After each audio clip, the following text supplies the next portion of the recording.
Welcome to another episode of Lighting Bot. Today we have yet another exciting interview for you guys.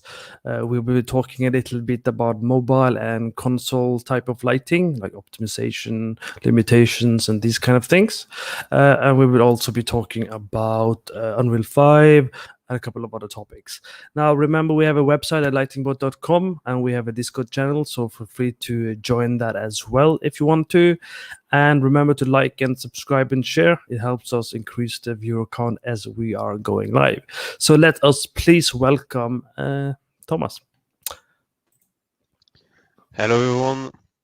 Hello, Amit. Thank you to have me today. No problem. I'm happy to have you here. So, Thomas, why don't you start by introducing yourself a little bit? All right. So my name is Thomas, or Tom. I'm the principal lighting artist at Reflector Entertainment in Montreal, Canada. I've been in the game industry since about 10 years. And before that, I used to work in the architectural visualization. So V-Ray and rendering. I did a career change at some point. I went back to school when I was 26, quite old for a student. I got a master's degree in game art and management, and then I started my career in video games at Ankama Games in France. Then I moved to Gameloft, a mobile game company in Montreal, and to finally arrive at Reflector Entertainment. So a busy journey so far. Yeah, in two countries.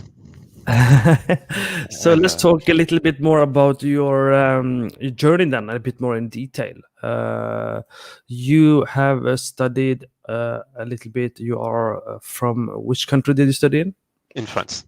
In Belgium, then France. I have a bachelor degree in 3D graphics from a school in Belgium called the Haute École Albert Jacquard in Namur. And then I went back to school a few years later after working in architecture to Rubica Supinfo Game in France, where I did not do the full course. I started directly in fourth year because I already had a bachelor degree, and so I got the master degree in game art and management, and I started actually my career as an environment artist because working in architecture, I was doing a bit of everything: modeling, texturing, rendering. I was even doing some editing for videos. So that I became really a lighting artist when I arrived in Canada at Gameloft. That was not really even something I was expecting to do. On my very first day, they told me, "Hey, you have experience in architecture. Are you good with rendering and lighting?" I said, "Yes." And they told me, "We know we hired you as a level artist, but we really need some help with lighting on this project. Can you take care of it?" I said, "Of course," because I had just made 6,000 kilometers. I was not going to say no and get back to France, you know. So I said yes, of course, and this is how it started, lighting wise. But I've still been doing some other tasks at Gameloft and also at Reflector. Some, you know, when I'm waiting for lighting to build, for instance, or when there is some spare time, I'm still doing some modeling and some texturing. It's things that we can look at a bit later on. Mostly been doing some texturing. I think there's a lot of bridges, especially with physically based rendering between lighting and texturing. So it's interesting to understand the basic principle of making physically based texture where you use the guy who are going to put some lights on them later on. Yeah, I can understand. A lot of people I've noticed have coming from a different background, like 3D or level artist or something, and they do have an upper hand. I've noticed they understand shape, form, materials a lot because they have a different background. So that is definitely interesting to hear about. So you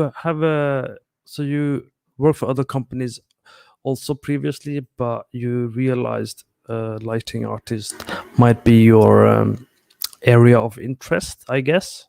Yeah. Around 2015, 16 at Gameloft. 13, 14 when I arrived. Okay.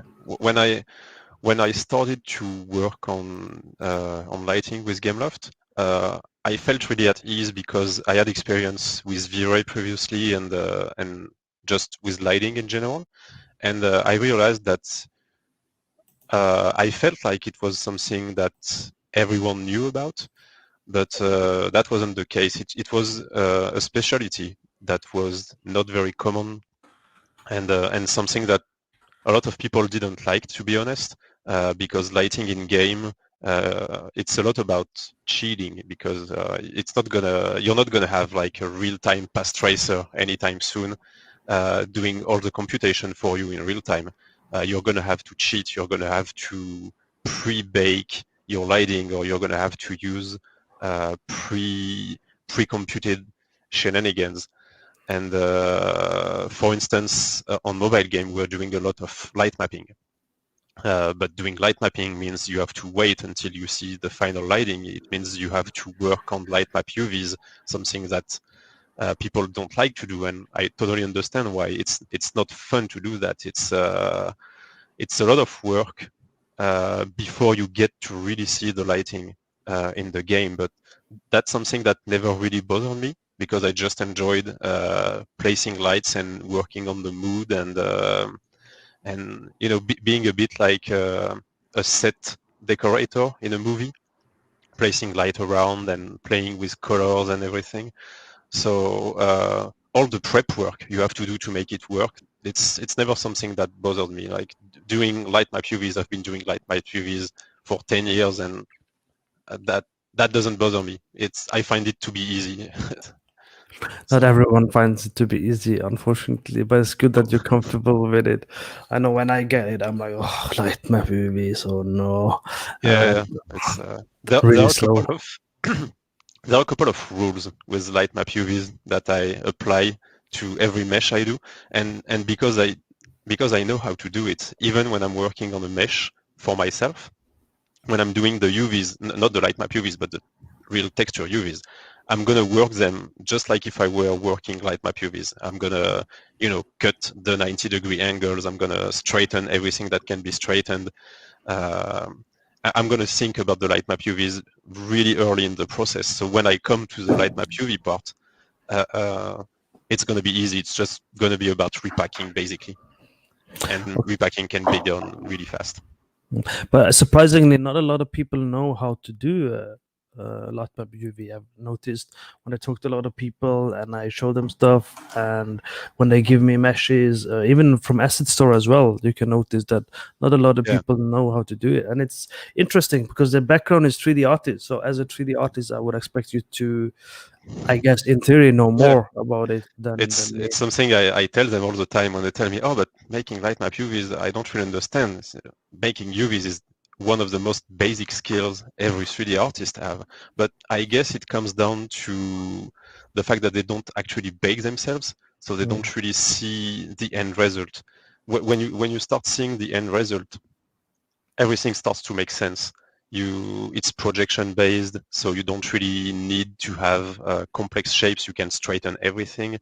Packing is key, so you want to keep your shapes as square or rectangle as possible. And you want to avoid bleeding because the texel density of light mapping is always much smaller than your texel density in a game. So you want to avoid bleeding. So you want to cut 90-degree angles, especially on scene parts. I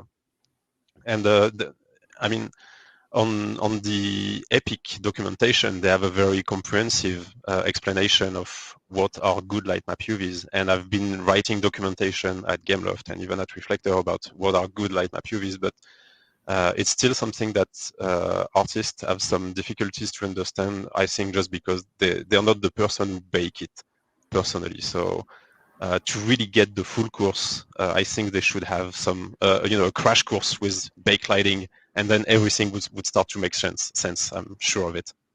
So let's take a few steps back and talk about your work at Reflector. You could explain and talk a little bit about what you're doing there, and then I can show them the teaser trailer. So Reflector is a transmedia company that has been started a few years back. It's quite a recent company. And the idea is to develop universes. So our first universe is called Unknown 9. It's based on an ancient Indian legend. It's about 9 person who would hold all the knowledge in the universe separated in 9 books. And there is a secret society covering them. So our goal is to explore that legend and that universe with different medias. So we have already released podcasts, comic books, and even novels. I have one of the novels just here, and we're also working on a video game. So and I'm part of that team, obviously. And we've released the teaser trailer. I think it was last year, or maybe a bit. I'm a bit lost with the time. Like everyone, I'm working from home, so time starts to feel like a bit like in a Groundhog Day, with Bill Murray. So, but yeah, it's so we have a teaser trailer. Yes, let's look at the teaser trailer. This teaser trailer that was done before. So you didn't do any lighting on it yourself, but it's the art direction and everything. You're aware of it and you follow it when you do the lighting. So let's have a look at it quickly so people can at least be aware of what we're talking about. Peggy 16.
Cool.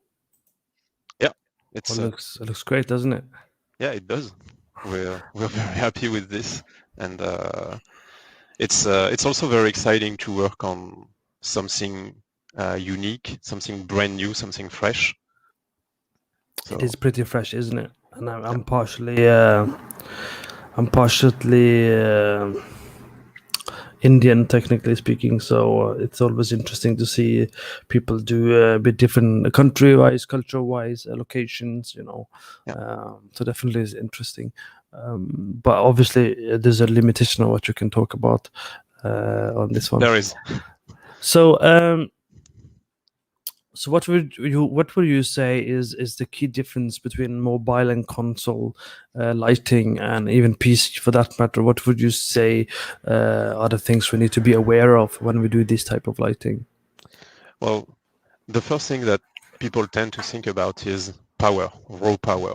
And obviously consoles and PC are more powerful than mobile devices. So the room and the space you have to push the technical aspects are more limited on a mobile device. However, mobile devices are quite powerful nowadays. When you're spending a lot of money on the brand new iPhone or on the new Android flagship, you can get quite a lot of power. You can even see it with the Nintendo Switch, for instance, which is technically a mobile device. It has a lot of power. So one of the key aspects that a lot of people do not know about mobile games is that one of the biggest bottlenecks is the battery. You don't want to crush the game, the cell phone's battery, because technically we could make games much more impressive on mobile, but then it would kill the battery in 15 minutes, and nobody would want to play your games because they could not use their phone afterward. Or they have to work with a gigantic battery pack. So a lot of the optimization comes down to understanding what type of technical things are draining the battery and avoiding that, namely bandwidth. So you want to avoid the CPU and the GPU to talk too much during the game, which means you have to load as many things as possible from the get-go. You want to reduce your draw calls. You don't want to have too many real-time lights. This is why on mobile we are using a lot of backlighting. And backlighting has also the advantage of looking really, really good. So that's a quality. And there's also a lot of tricks coming from the older generation of consoles. For instance, doing blob shadows or vertex lighting, that kind of things. It's still working pretty well, especially in the sense that it's not very complicated to have a lot of triangles, even on mobile devices nowadays. We are not working on Nintendo 64 anymore. Having thousands, even millions of triangles is a mundane thing nowadays. So using vertex lighting becomes quite relevant, and it works pretty well on mobile devices. So it's a mix of looking at what's done on consoles and computers and stealing some of their techniques, like high quality light maps, HDR rendering, PBR rendering. The last game I've worked with Gameloft, Modern Combat Versus, was one of the first mobile game to use HDR rendering and PBR rendering. And also then use some of tricks of the trade, using vertex lighting, blob shadows.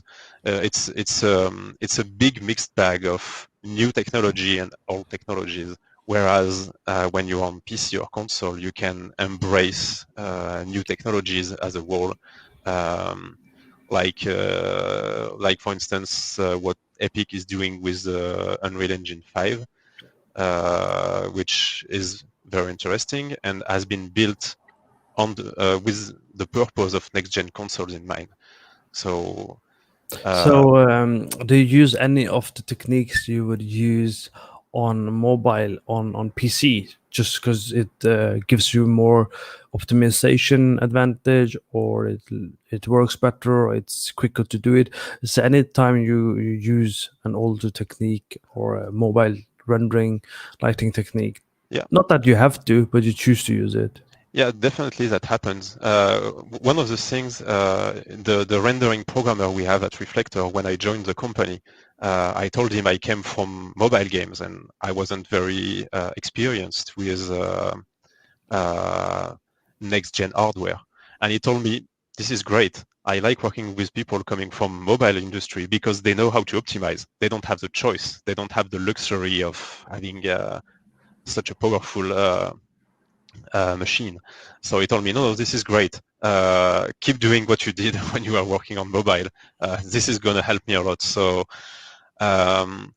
it's always about finding where you can cut things down, using the command motto less is more. So you're putting a light in your scene and find out, do you need shadows? Do you need a range that is that big? Which are the two main culprits when it comes to performances. So if you can, the idea is to reduce the radius of any light to the smallest amount possible. And if you can get away with no shadows, then disable your shadows. Maybe you can cheat some shadows. Maybe you can use a light function. Maybe you can use an EES profile that creates a fake shadows.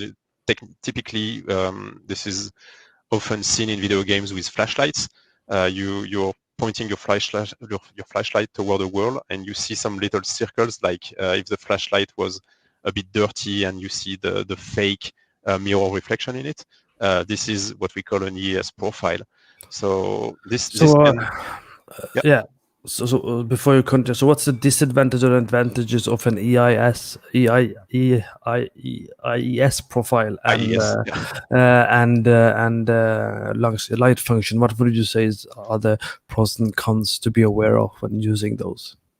Well, the IES profile and light function, they are a cheat, so it's not going to be as precise as having a real shadow at the place you put your light, but at the same time it's going to be lighter in terms of performances. So it's a trade between a generic look, and that you will see again in many lights in the game, and having the really accurate shadows as it should be, but it comes at a huge cost. So when you can avoid rendering a real-time shadows. For instance, something that we do a lot is having lights pointing to the ceiling. You don't really need a real-time shadow for this because the player is never going to walk near that kind of lights, so you don't need a shadow here. So this is where you can get away with it, and so yeah, the main advantage is it's gonna be cheaper. It can also look pretty nice because you can have some soft shadows. Nowadays with ray tracing and Unreal 5, we start to have some really nice looking real-time soft shadows. But before that, having soft shadows was never really looking great. But with the light function, for instance, you can totally blur your texture, put it into your light, and then you have a free soft shadow. Nothing is ever really free, but a cheap one. So we are on our 23-minute mark. Just to remind people who are watching, please like, subscribe. The more you like and subscribe and do all those things, the more people will stumble upon the video as we are going live. We also have a Discord channel for you to join where you can ask more questions, learn more stuff. And we also have a website with written articles written on top there, lightingbot.com. So I think this is a good time also to talk a little bit about your processes, right? How you work, how you plan, how you think when you do your lighting pieces. Should we go over to that a little bit? All right. So I tend to split the process in 3 parts when I'm doing lighting. First, the natural lighting, then the practical lighting, and then the unmotivated lighting. So natural lighting would be the first path. Everyone understands what is natural lighting. It's the sky and the sun. At that point, I would start looking for references, asking myself, okay, what is the time of the day in that scene? What is the weather like? What is the main color that I want to put? And I would mostly focus on the skylight first, trying to get the sky color right, the exposure right, having the skylight occlusion right, because it's going to help a lot with realism, having everything grounded shadow-wise. And then I would start to add a bit more complexity with the fog, then the sun, trying to focus on having a good light to shadow ratio between the skylight and the sunlight. I can share my screen quickly because I'm working on I've been starting to work on a little personal project. I'm going to show you this. Can you see my screen? See something. See something, okay. There you go. So I'm working on this little project with Unreal 5, and this is very early on. I'm mostly looking at different lighting scenarios like this. So I made a couple different ones. And then here I'm just trying to focus on time of day and exposure. So trying to find the type of mood. I've been gathering some references. I can show you this. I've been looking. So how do you approach your exposure? I mean, a lot of people struggle with that. So how would you approach defining and deciding the right exposure? I usually start by looking at photography references. You can find actual exposure values for photography for any given time of day. For instance, well, it's something else we can look at.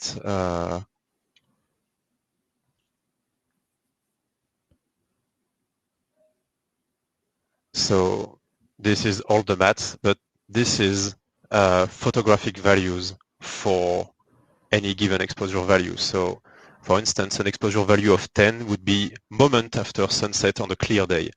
So that would be maybe something that works here for my scene, which means I can simply look at, okay, what's an exposure value of 10 here in the grid, and it means a focal aperture of 4 and a shutter speed of 1/60th of a second. And this is the type of data you can use to set your exposure correctly. A lot of people think that physically based rendering is stealing a bit of their artistic license.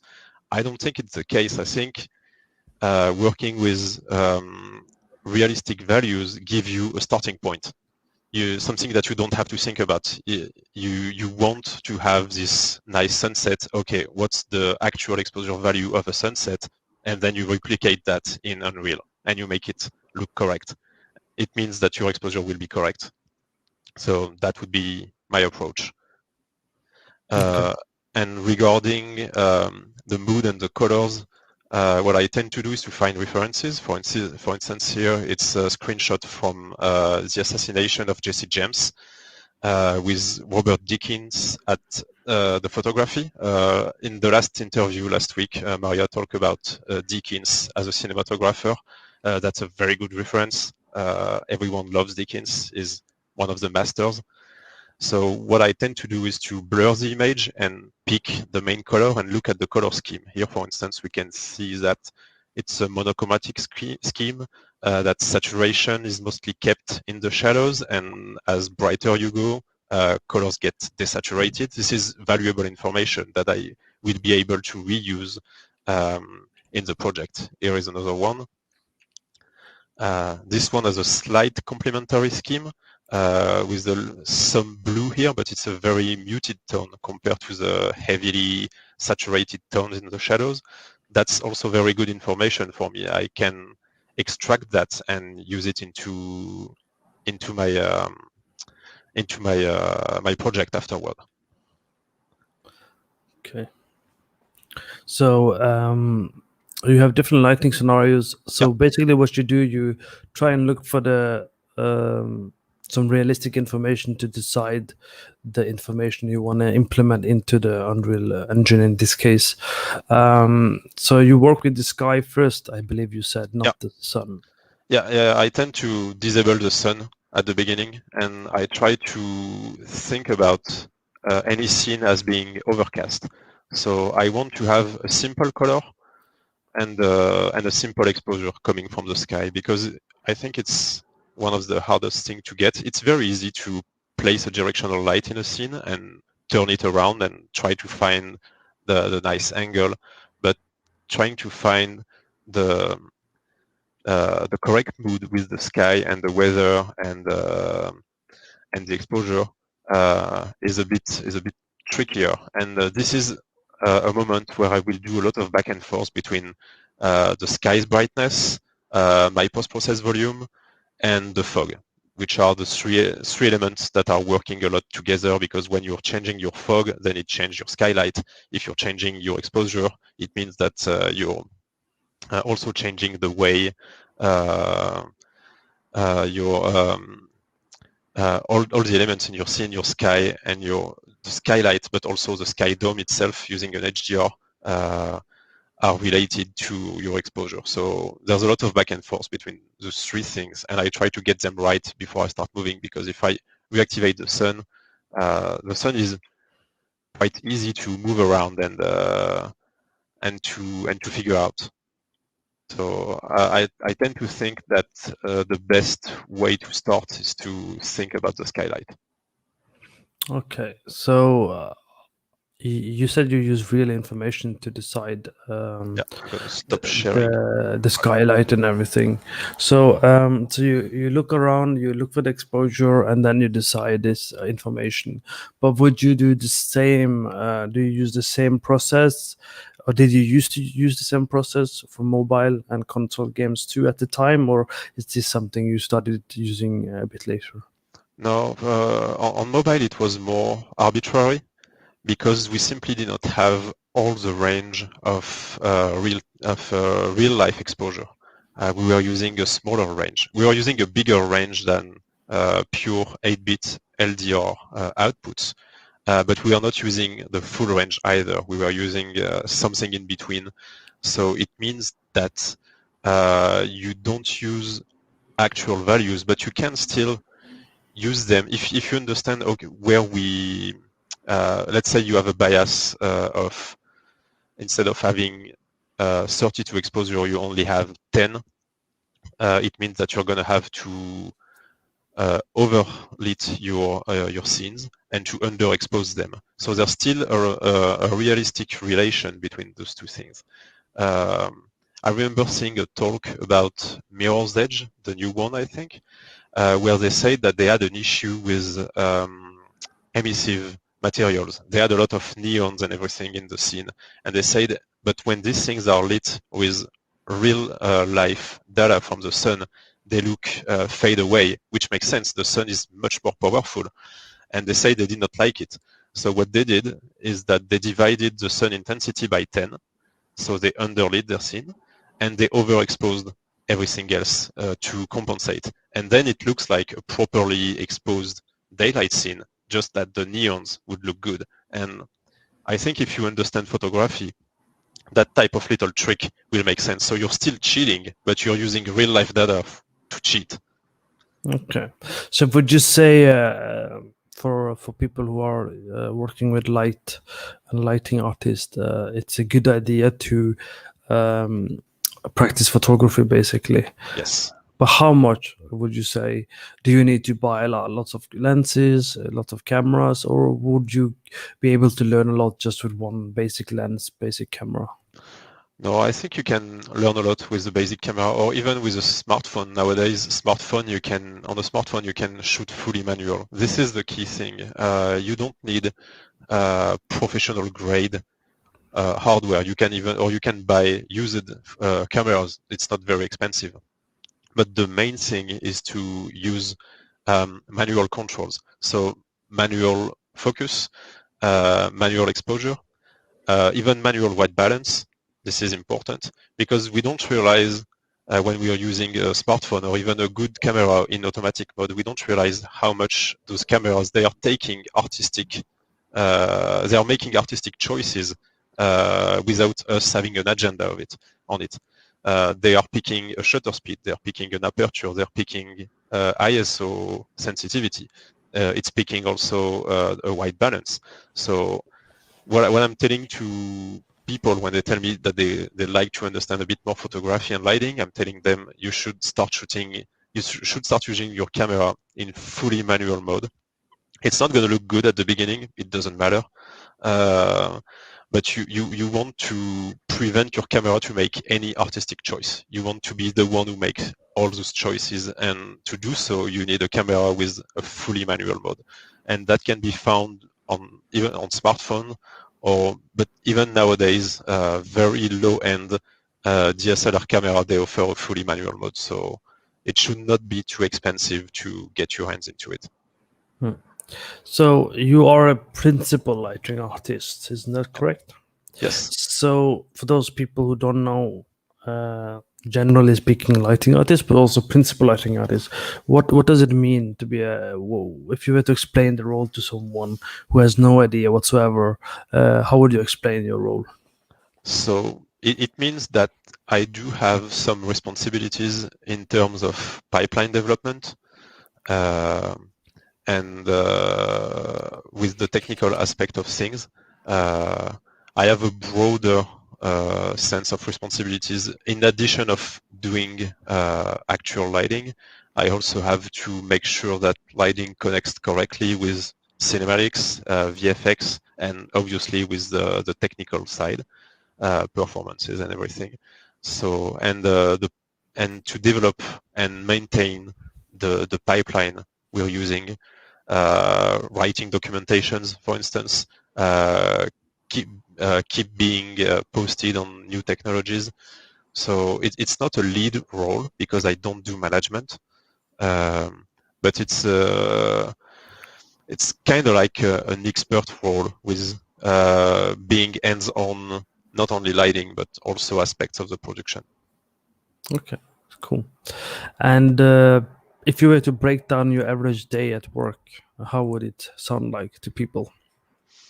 I open the computer, I check the bake I got from last night. Like a lot of people doing pre-bake lighting, I start a build during the night, and in the morning I look at how it looks. Are there any issues? Is it something that I can send to the build? If there are issues, I'm gonna troubleshoot them. That's the first thing I do. Then I will start to look at my emails, my messages, catching up with where people are.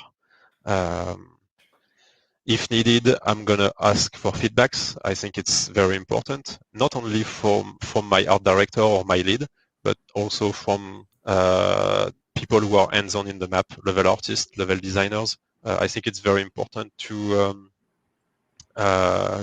remind that we're working in video games. We are not making nice pictures. We also need that lighting to suit some gameplay elements. So I like to ask for feedbacks, and I tend to take a lot of screenshots of my work.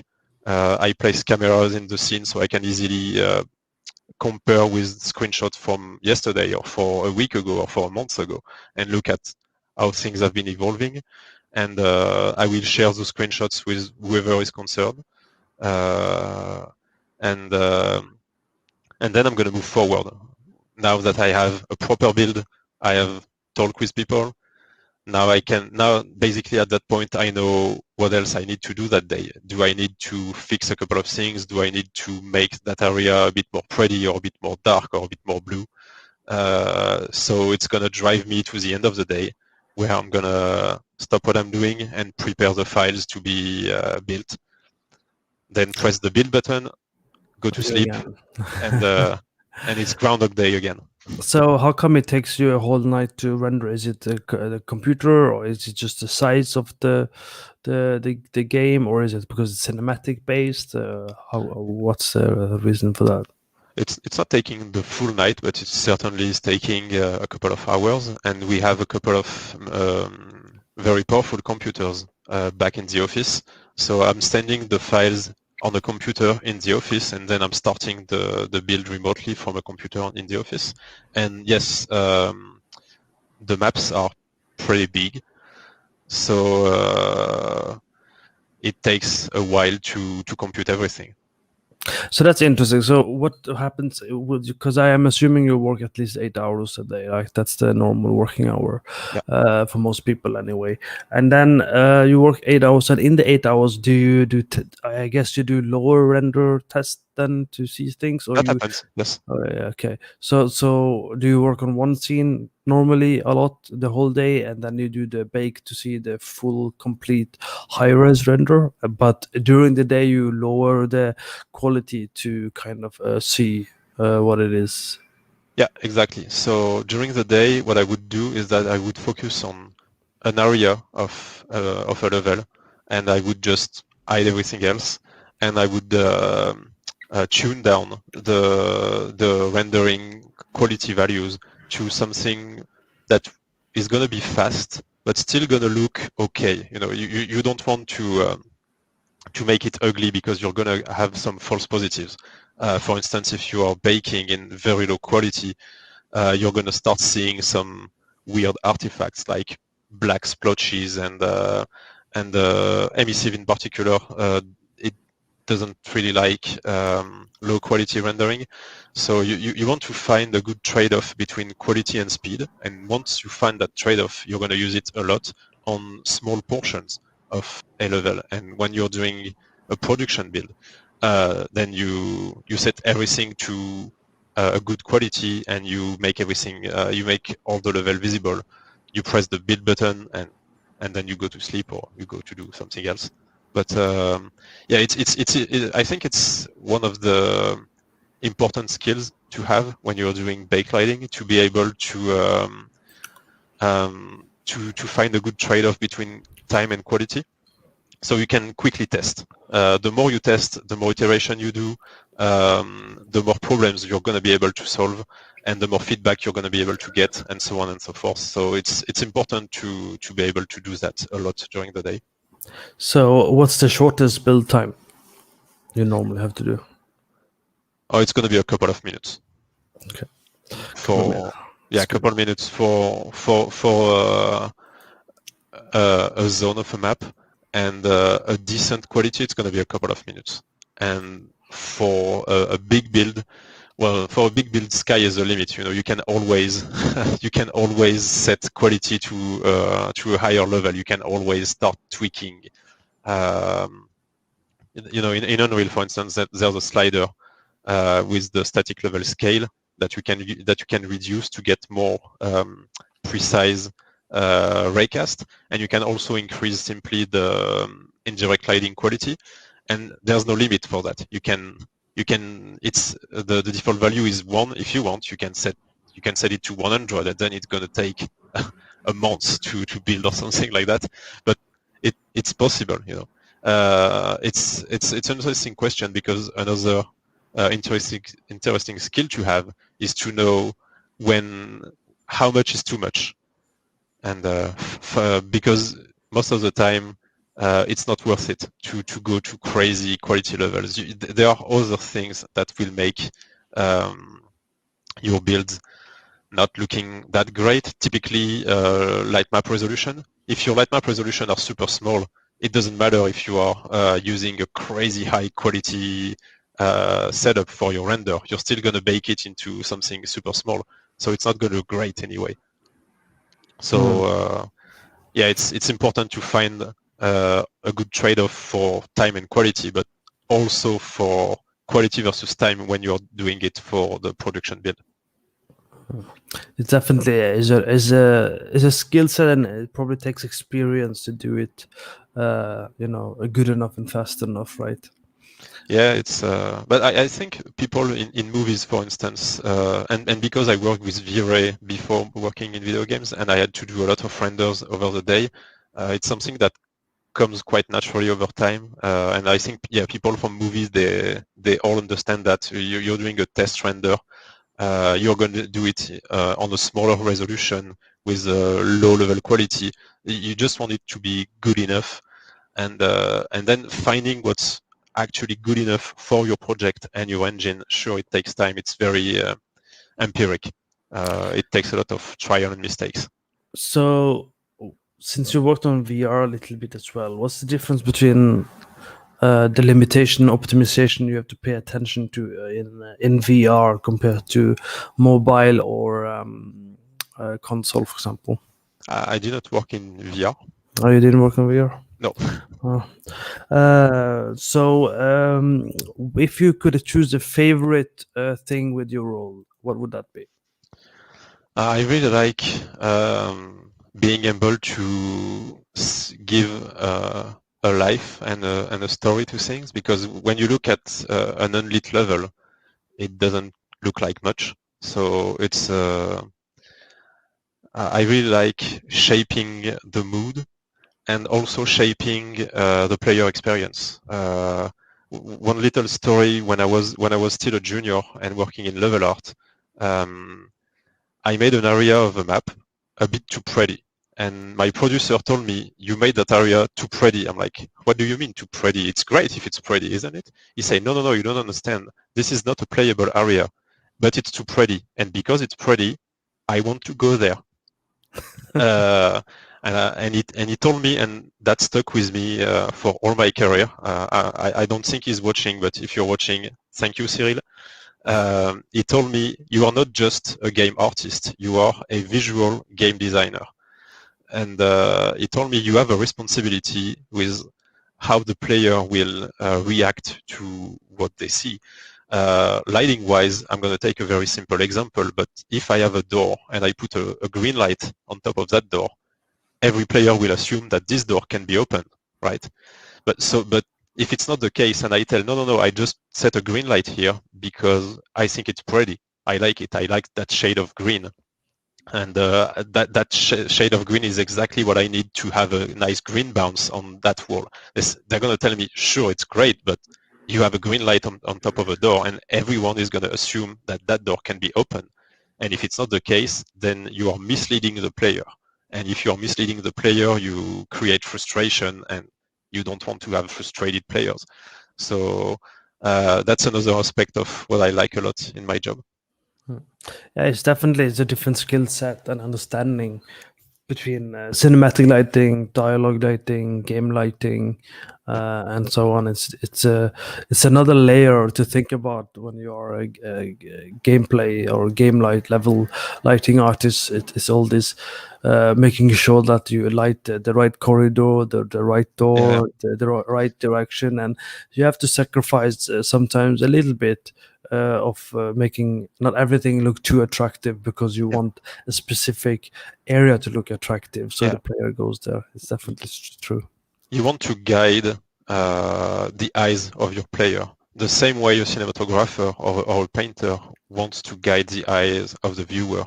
But in video games, usually it's 360 degree. The player can look wherever they want. So it's not like you're putting something in front of them. So you have to be a bit more subtle.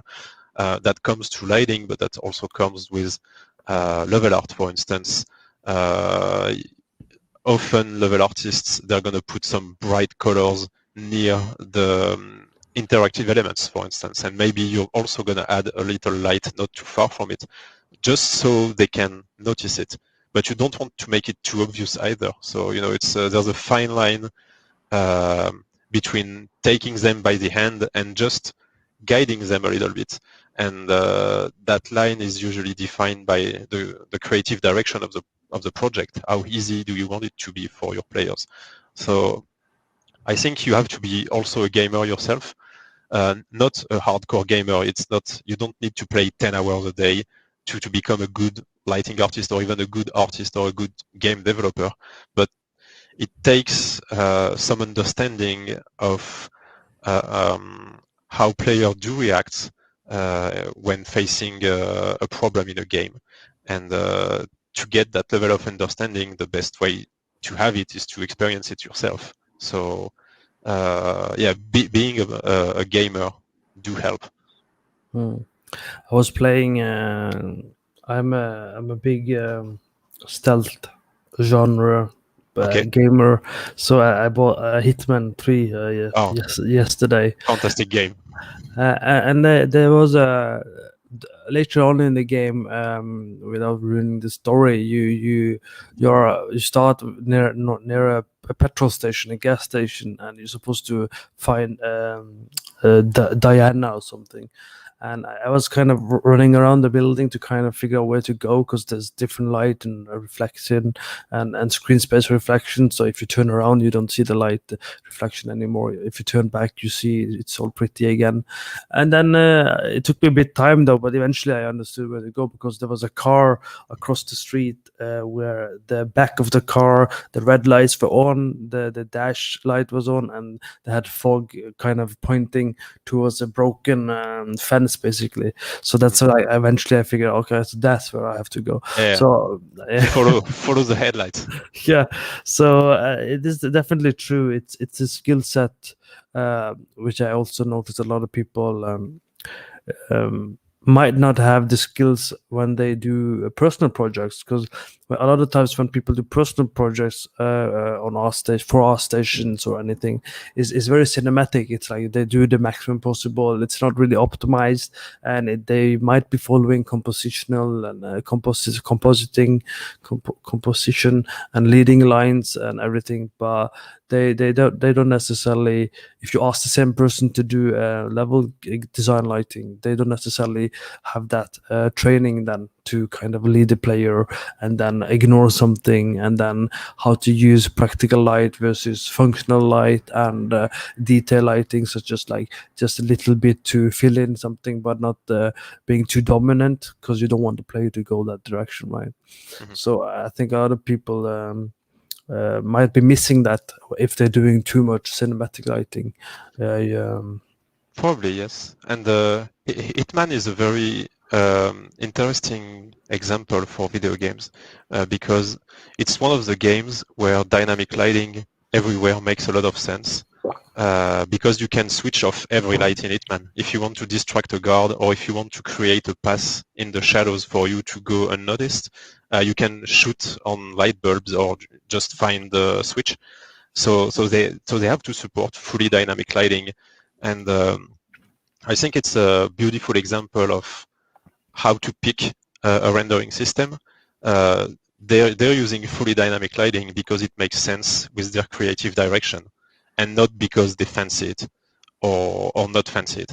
So it's one of my favorite series of game actually, and Right. I think they're making a beautiful job at rendering. They have immense amounts of crowds. It's very impressive also. Yeah, there was a level with a nightclub, and they have like neon squares. I don't know if you played Hitman 3. There's like a Not nightclub. yet. It's really pretty when you go in there. I was wanting, when I went into the level, I was like, oh, I want to light something like this myself. It was kind Yeah, of like that. Yeah. But I mean, one of the challenging things, the reason I bring up Hitman franchise, the three latest one especially, not the previous ones, but these three ones, and Hitman 3 is it's also more open world than it used to be, so there's a lot of direction the player can go, so they have to keep in mind to lead the player not just one linear direction. There's 5 ways you can go somewhere, and that is also a challenge, because then if you have too much light everywhere, it becomes too bright or clipping, or it might be flat. So they do a very good job of like doing that as well. I think that's very interesting as well. Yeah, that's a good point, because we tend to define the ideal direction in video games as the golden path. And as a lighting artist, usually your main focus is going to be to bring the golden path to life. And this is where you want the player to focus on. But in a game like Hitman, which is a puzzle game where you have multiple solutions, you don't want to show an obvious golden path. You want to show the player different opportunities. So you want to guide their eyes to multiple places, but you don't want to lose them. You don't want to overwhelm them with too many options. So I think they're doing a very good job at balancing different paths without overwhelming the player. It's good. It's an interesting game to analyze. Yeah, definitely. Very, very good game to analyze as far as lighting and level art goes. And it has a lot of replayability, so it takes time actually to analyze it, because you have to keep playing it to kind of try different things. So 1 or 2 more questions before we end. What are most important skills do you think a lighting artist needs to know? At least, like, let's make it more interesting. What's the most important skill a junior lighting artist needs to know? What's the most important step towards mid, senior, and principal lighting artist? What are the 4 differences, and where do you start? I think you have to start by developing an eye for lighting, developing a taste, an artistic taste, because a lot of people, they do start by the pure technical aspect. They want to be able to achieve it, and that makes sense, because working with a video game engine is very complicated. You have to learn a lot of technical things, but you don't need to rush to become a technical expert. This is the kind of thing that you can learn over time, where you're moving a bit more to mid-levels and senior levels. I think first and foremost, it's very important to deliver good artistic quality, to understand the rules of composition, color theory, values. Values are extremely important. There's a saying which says that just learning how to squint your eyes to look at an image in a bit blurry fashion will save you 4 years of art schools. And also looking at your images in black and white, that helps a lot. So it's to me it really comes down to this. You have to be able to catch the eyes of an art director and a recruiter if you're a junior, and you're not going to be able to catch anyone's eyes with a paragraph about how great your Lightmap UVs are, because at that point of your career, nobody really cares about that. It's much more important to be able to deliver good quality in a relatively simple setup. Another mistake the juniors do a lot of time is that they want to make a Hitman level, for instance, lighting. They want to have something gigantic.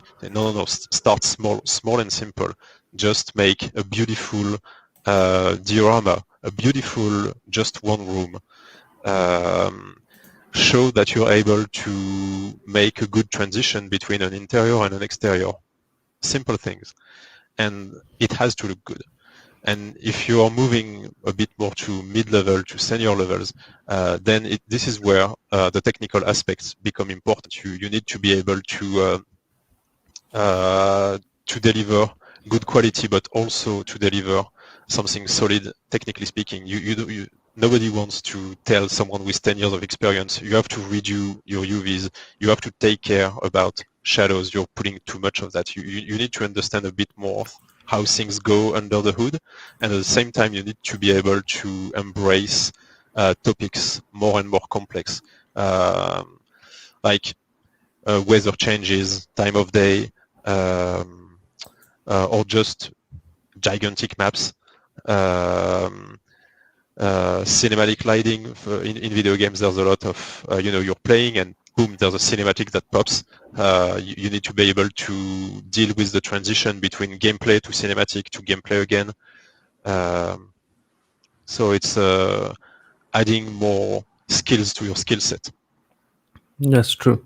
So we are reaching the end of our session, and there's not much more to say other than thanks for watching, and stop by lightingbot.com for more content.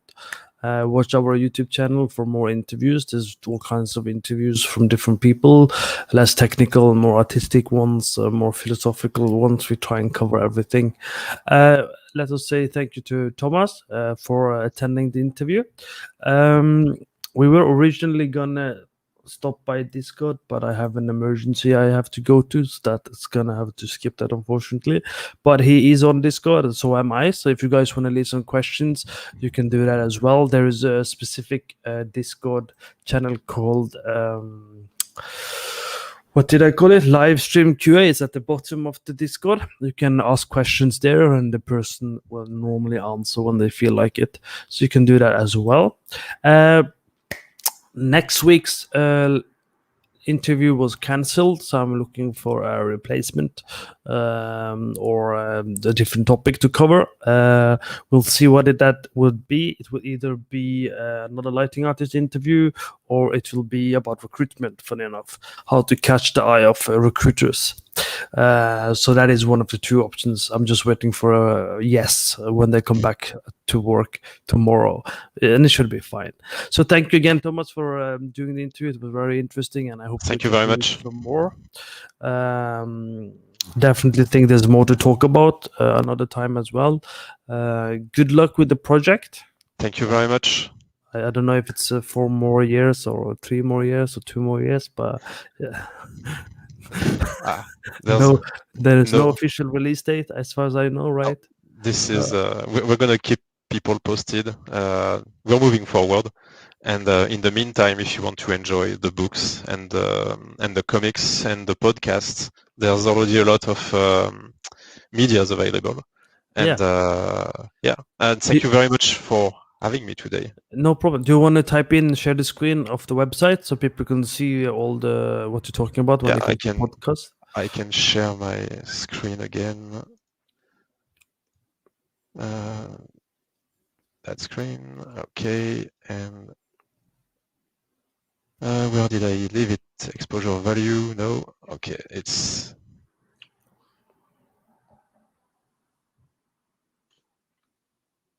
unknown9.com. You have the trailer and you have whatever is already available here with the podcast, the novel, and the comic books. And it's all most of them. I know the podcast is free because I already listened to it, but the other ones are also free, I think. No, you can buy them on Amazon, and the comics, I actually don't know where you can. I think this one is free. I think so. I think the PDF is free for the first one. Yeah, so you get the taste for free. So it's definitely worth looking at. I already listened to the podcast. I already downloaded the comic, the book. That's a lot to read, the trilogy, so I'm gonna wait with that. So it definitely is very interesting. They do transmedia content development, so definitely keep an eye on this world, this universe. Definitely very cool, very interesting. And you can also follow Thomas Arstation, which is in the description below. You'll find it Arstation and LinkedIn as well. So I'm sure he'll be happy to be connected with more people. And if whenever there are questions on Lighting Bot, if I can help, don't hesitate. If you want advices about Lightmap UVs. Definitely, we might cover a specific video for that in the future. So again, thank you, Thomas, and let's say goodbye for everyone else. We'll see you guys around. Have a nice weekend, I guess. Goodbye.